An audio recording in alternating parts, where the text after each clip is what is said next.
Bonjour à toutes et à tous et bienvenue chez Trading Institute et nous allons attaquer l'analyse technique pour le lundi 6 mars 2023. Donc on va commencer à regarder un graphique weekly, donc chaque bougie présente une semaine et on va analyser un petit peu la semaine dernière. Donc on voit qu'on a une semaine verte, très verte, une semaine du plus bas si on compte le plus bas. Donc l'excès qu'on a eu sous notre zone de potentiel rebond que moi je m'attendais pas qui tiennent de cette manière et la mèche donc le plus haut 4% et la fermeture on est à 4,03 presque 4%. Donc voilà, on a eu une semaine verte qui a pu récupérer presque toute la chute de celle d'avant. Et donc si on va passer en daily, on va regarder un petit peu. Donc j'avais analysé un peu avec vous, on a vu ces zones là, donc la daily, la 12, si tout ça ne tient pas, la H1 ne tiendra pas, sauf, et je l'ai redit, comme je dis souvent, faites attention à juste le mouvement inducement, donc la liquidité, donc la prise de liquidité quand on pousse, on cherche les gens qui achètent pour que ça touche leur stop vendeur, et puis on injecte en face. Ça a été le cas. Et vu la montée qu'on a eu sur les 2 derniers jours après ce mouvement de liquidité, c'est impressionnant parce qu'on a eu une montée en ligne droite. Donc c'est impressionnant le monde qui attendait ce niveau à l'achat, que pour moi c'était un niveau qu'elle allait casser pour aller chercher sous les 11 500. J'avais donc une ligne de liquidité ici que je vous avais en parlé. Si je passe en 4 heures je crois, que j'avais en parlé il y a quelques jours, qu'on allait chercher les 12 200, donc les 12 300, mais c'est pas que je le croyais pas, on était un peu ici, je me suis dit ça y est, on l'a poussé une fois, c'est un retracement, on est en train de casser, est-ce qu'on reviendra toucher et prendre la liquidité? Et ouais, c'est fait, on est parti. Alors, ça c'était une zone raffinée en 4 heures, donc on arrive sur une très grosse zone, ça c'est chiant, c'est lundi, donc voilà, on a une zone qui fait à peu près une centaine de points, ça va être un petit peu compliqué à travailler lundi, sachant que comme j'ai dit sur le weekly newsletter, on a Powell qui va parler mardi, donc à mon avis il n'y aura pas beaucoup de liquidité, on a un VIX sous les 20. Donc voilà, attention pour aujourd'hui, on verra ça tout à l'heure en live ensemble, mais on doit faire attention. Donc pour moi, la zone de short, elle est là. La liquidité, donc c'était en M15, en 15 minutes. Donc voilà, le niveau de liquidité ici. Le niveau de liquidité ici, donc la résistance parfaite en fait, mais c'était juste une résistance de liquidité, ça a été récupéré.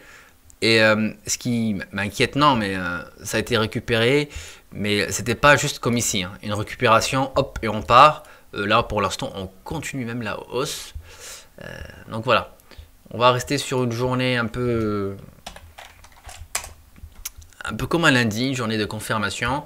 On a une zone, on essaiera de travailler, on travaillera un peu en short, parce que si on casse, franchement, ce sera la direction pour les 12 500 minimum.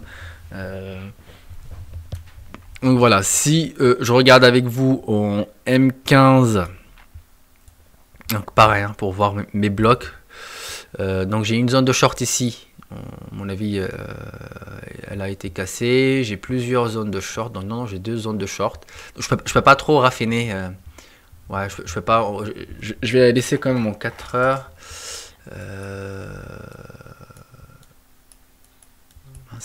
voilà, je vais la laisser quand même en 4 heures parce que si on va raffiner, il y a tellement un order block ici, on voit, on a une autre buy. Après, on a cassé vraiment cette dernière démaine grâce à ce buy avant le sell. On a beaucoup d'ordres qui stagnent, on avait de la liquidité, on les a touchés et malgré ça, on ne chute pas. Donc pour moi, je resterai sur une zone large de 100 points pour me donner plus de vision et je zoomerai peut-être pas aujourd'hui, mais aujourd'hui ça va être pour moi une journée de confirmation. Ça va être purement carnet. Ça va être purement carnet. Donc si je passe sur le S&P pour les traders du S&P, le S&P c'était parfait. C'était parfait. Il n'a pas cassé sa zone, il l'a respecté et il est parti directement. Donc c'était parfait, on arrivait sur cette diamètre 4 heures, donc le deuxième niveau, donc ça c'était le daily, ça c'était le 4 heures, on a touché, boum, on est parti directement, donc voilà, aucune zone de short n'a tenu devant. Et on repart, pareil, chercher des plus hauts. Donc le même bloc.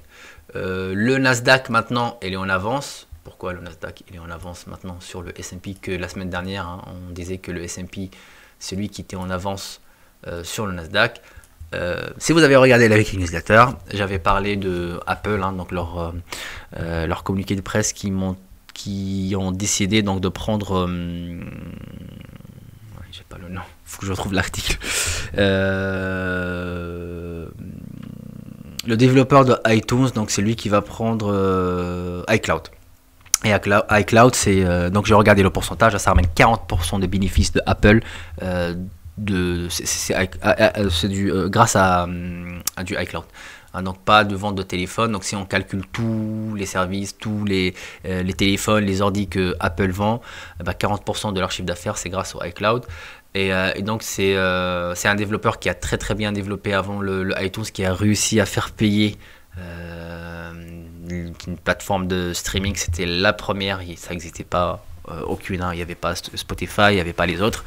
Et donc ça a un peu poussé Apple à exploser. Et donc c'est pour ça a plus ramené le Nasdaq à la hausse que le S&P, qui était un peu tiré aussi par les valeurs de PMI, donc et un peu les financières qui commençaient à faire des mauvais chiffres. Donc voilà, ce que je vois ici, qu'on a un niveau de liquidité donc sur le S&P à 4061.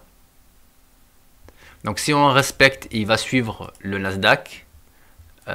Normalement en temps normal, faut voir, hein, on a des imbalances ici, on a beaucoup d'imbalances là, on a un sell avant le bas ici, donc hein, on a plusieurs zones d'achat sur un mouvement overextended, donc c'est un peu dangereux d'acheter et ça peut fonctionner. Donc voilà, je suis désolé, aujourd'hui je vous aide pas trop, mais en tout cas on a de la liquidité, donc en temps normal, hein, je vais mettre la flèche ici, mais voilà, on peut avoir un rebond, reprendre la liquidité et aller dans la zone de short en attendant de voir ce que le Nasdaq fera. Donc ça on est en 4 heures, je passe en 15 minutes. Voilà, on voit très bien la zone de liquidité. Et est-ce qu'on a une supply ou une zone de short? Yes, qui a été touchée. On a encore une zone de short. Donc ouais, c'est fort probable qu'on continue au moins à la montée jusqu'à le niveau de cette semaine, hein, de 4067. Sachant qu'on a Powell qui parle demain, sachant qu'on a beaucoup de chiffres qui sont liés, hein, à la décision de la Fed, hein. Ils vont décider par rapport à ce qu'on aura cette semaine. Donc on aura beaucoup de chiffres d'inflation qui sont liés donc au marché d'emploi. On a le FMP vendredi, donc faut faire attention. On se retrouve tout à l'heure pendant le live. Je vais essayer, si vous avez des questions, n'hésitez pas, hein, parce que j'avoue l'analyse elle était un peu dans le flou. Je vous dis moi ce que je ressens. N'hésitez pas à partager si vous avez une analyse. Et on sait toujours maintenant, on le voit, le lundi c'est toujours pas compliqué, mais on commence la semaine. On a eu une très grosse montée la semaine dernière, et surtout grâce à jeudi et beaucoup à vendredi. Donc voilà, on arrive maintenant, tout le monde se regarde, et puis qu'est-ce qu'on fait? Donc voilà, ça va être plutôt une journée de confirmation. On va attendre Powell mardi. Un peu de patience, hein, c'est un jour, c'est une séance de trading qui dure 1 heure qu'on doit pas... Voilà. Et en attendant vraiment de prendre le bon order flow, donc la tendance du marché, et puis être beaucoup plus confiant et agressif sur ses trades et garder ses gains, parce que là, moi personnellement, quand je trade une journée comme ça, je me base sur le carnet, mais quand j'ai pas le fondamental derrière, quand j'ai pas le côté technique qui est très clair pour moi, je vais passer toute ma journée à scalper pur et dur. Donc j'achète, je short, je reshort, j'achète, et puis c'est très fatigant, trop de risques pour rien. Donc voilà, on va attendre l'open, on verra. À 15h30, on aura notre réponse. Si on a une open volatile, c'est parfait. Si on a quelque chose de lent, franchement, on aura notre réponse. Merci à vous et je vous dis à tout à l'heure.